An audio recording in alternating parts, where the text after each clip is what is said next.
कहते हैं कि शब्दों की ताकत बहुत बड़ी होती है और कई बार एक छोटा सा बदलाव पूरे अर्थ को पलट देता है। मध्य प्रदेश के मंडला जिले से भी एक ऐसा ही मामला सामने आया है, जहां सहकारी बैंक घोटाले में अस्वीकृत शब्द से सिर्फ एक अक्षर हटाकर उसे स्वीकृत बना दिया गया और देखते ही देखते 38 लाख का मामला 65 लाख रुपए की धोखाधड़ी में तब्दील हो गया। इस सनसनीखेज मामले में आर्थिक अन्वेषण ब्यूरो (EOW) ने बड़ी कार्रवाई की है। EOW ने कार्रवाई करते हुए जिला सहकारी केंद्रीय बैंक के तत्कालीन महाप्रबंधक सहित 4 आरोपियों के खिलाफ FIR दर्ज कर जांच शुरू कर दी है। दरअसल मामला अल्प बचत साख सहकारी समिति मर्यादित मंडला से जुड़ा है। EOW जबलपुर को शिकायत मिली थी कि समिति के अमानतदारों की जमा राशि लौटाई नहीं जा रही, नियमों को ताक पर रखकर ऋण स्वीकृत किए जा रहे हैं और वसूली में गंभीर लापरवाही बरती जा रही है।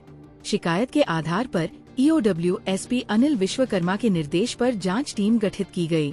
जांच के दौरान सामने आया कि 8 नवंबर 2011 को जिला सहकारी केंद्रीय बैंक मंडला की ऋण उप समिति की बैठक हुई थी।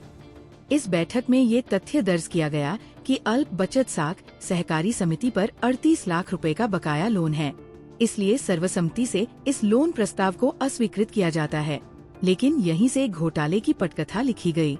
आरोप है कि बैठक के बाद तत्कालीन महाप्रबंधक नरेंद्र कोरी ने अन्य अधिकारियों और कर्मचारियों के साथ मिलकर दस्तावेजों में जालसाजी की, अस्वीकृत शब्द से हटाकर उसे स्वीकृत कर दिया गया और इतना ही नहीं, 38 लाख की राशि को बढ़ाकर 65 लाख रुपए कर दिया गया।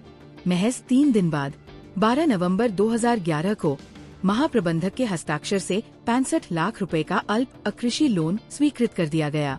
EOW की जांच में यह भी सामने आया कि ऋण उप समिति के निर्णय को जानबूझकर छुपाया गया और नियमों को दरकिनार कर राशि जारी कर दी गई।